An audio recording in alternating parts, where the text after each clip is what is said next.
Hey everyone, welcome back to Music Appreciation. Today we're taking a look at Chapter 47, a piece called Columbine, from a collection of songs titled Pierrot Lunaire by the composer Arnold Schoenberg. We introduced on Monday our discussion about 20th century music and some of the kind of major social and economic changes that are happening during this time period. So the piece that we're looking at today is kind of grouped under an umbrella term we'll call modernism.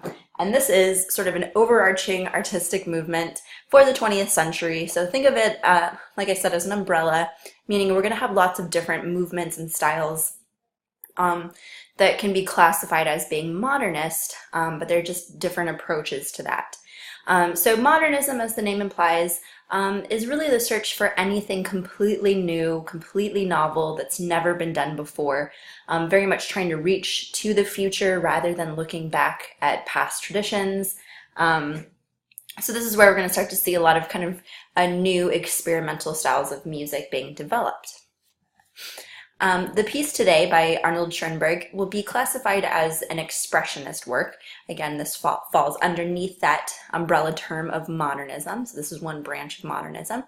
And this is a movement that emphasizes, rather than beauty and enjoyment and pleasure in music, which is very much what the Impressionists were looking at, this is more kind of a deep internal search through one's own unconscious mind, subconscious mind.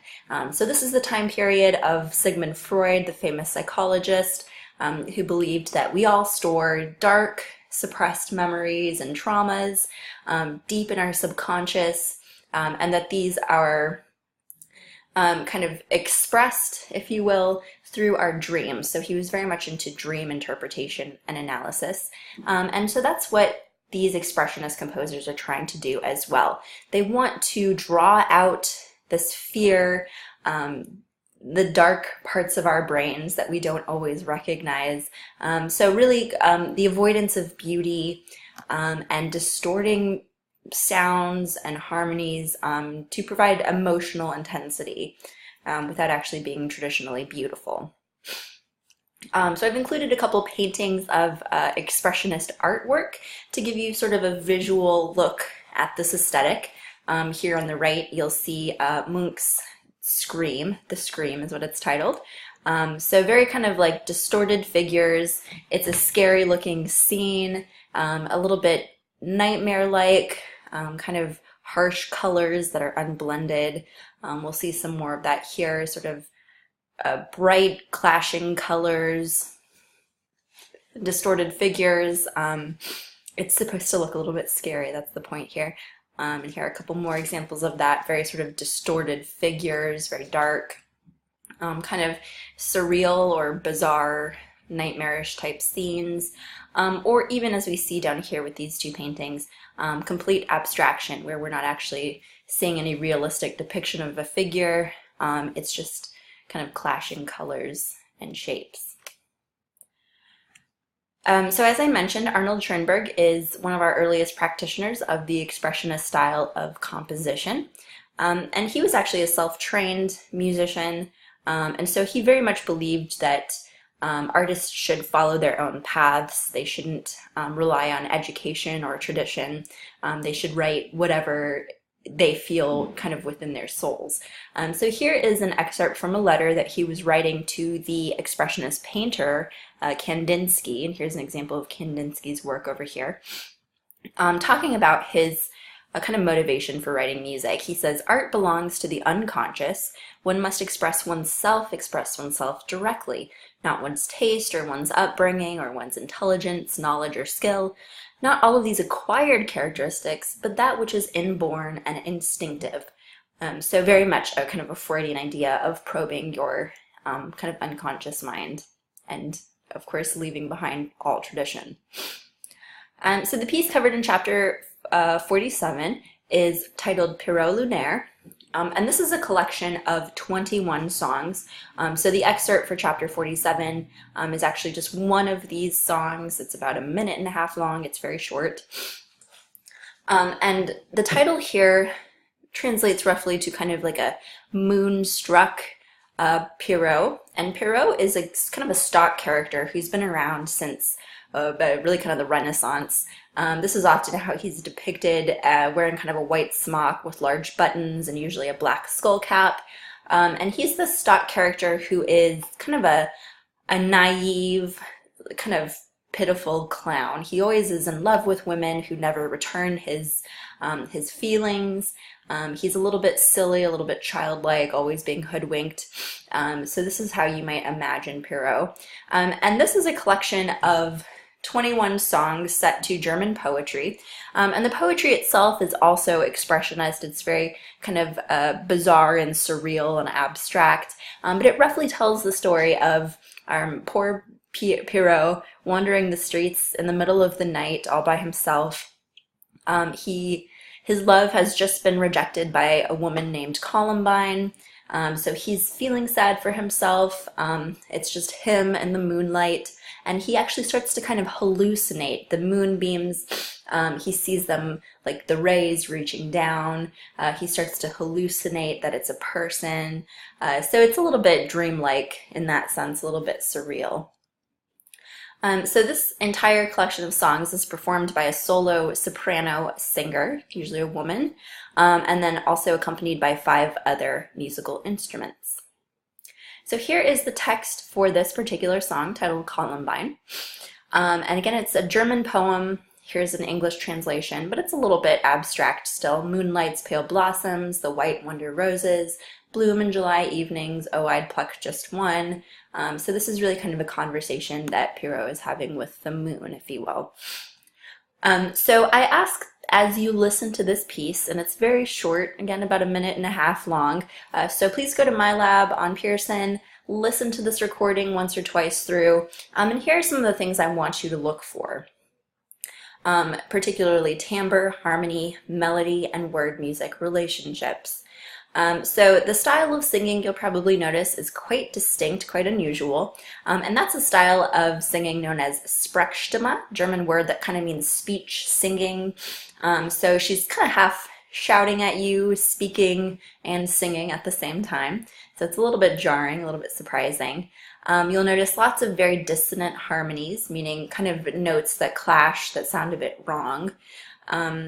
There's a distinct lack of a melody here. We don't hear clear phrases or cadences. There's not one single repeated melodic fragment that you'll hear over and over again. It kind of just seems to float there in a kind of a static way, sort of along the lines of Debussy's Wall from Monday. And also pay attention to the relationship between the 5 instrumentalists and the soprano voice. They almost seem like they're playing 2 different pieces, and they don't really interact quite a bit, and that leads to a lot of dissonant harmonies. So those are 4 things I'd like you to really pay attention to as you're listening to this piece. But I also want to talk specifically about harmony. So I mentioned harmony here, looking at consonance versus dissonance. And Schoenberg does a very unusual thing here, kind of a groundbreaking thing for classical music, and that is the creation of atonality, atonal music. So tonal music, and this is something I've mentioned before, but our Western musical system that we're all used to hearing and most of our music follows along with, is a tonal system organized by scales. So this is also what you might know as like do, re, mi, fa, sol, la, ti, do, Sound of Music. I'm going to change right here. Here are 2 examples of tonal scales, a G major scale and an A major scale. So I'll play you the G major scale here. And descending.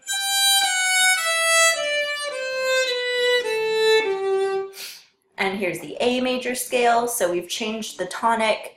A G major scale, the tonic is G, A major, the tonic is A.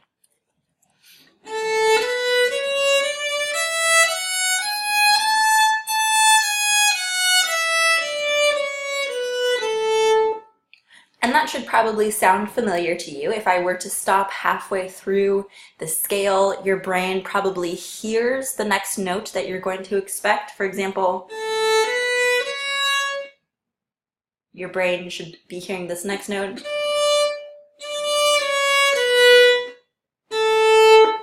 Right, so that's what we're all used to hearing. So if you recall from Monday, chapter 45, Debussy's Voile, he does an unusual kind of groundbreaking thing when he decides to use non-Western scales.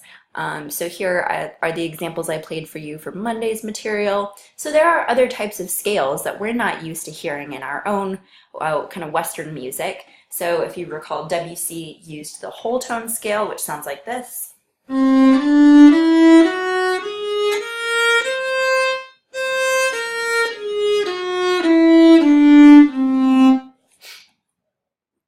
And that's what kind of lent that piece. It's very static, kind of meandering feel, also sort of a foreign kind of tinge to it. It sounds a little bit like it's from a different part of the world, and that's because he's using this different scale. So what does Schoenberg do? He takes this a step further, and he decides to get rid of tonality altogether. So whereas Debussy just decided to use different types of tonality, Schoenberg just throws it all out the window. So that's what I mean by atonal music. If you add that A in front of a word, that negates it. So there's the absence of tonality. And this means that we have no central note. Even with these non-Western scales, they still do have a tonic. For example, this whole tone scale, it begins on a C, it ends on a C. So we still do have that kind of home base that is central, that we hear most often, and that signals we've reached the end or a conclusion. But once we get rid of all of this, there is no central note to make us feel at home. So in our Western system, we have 12 notes. I've laid them out right here. It's what's known as a chromatic scale. And so basically we can use this entire palette or range of notes without any sort of rules, without any hierarchy.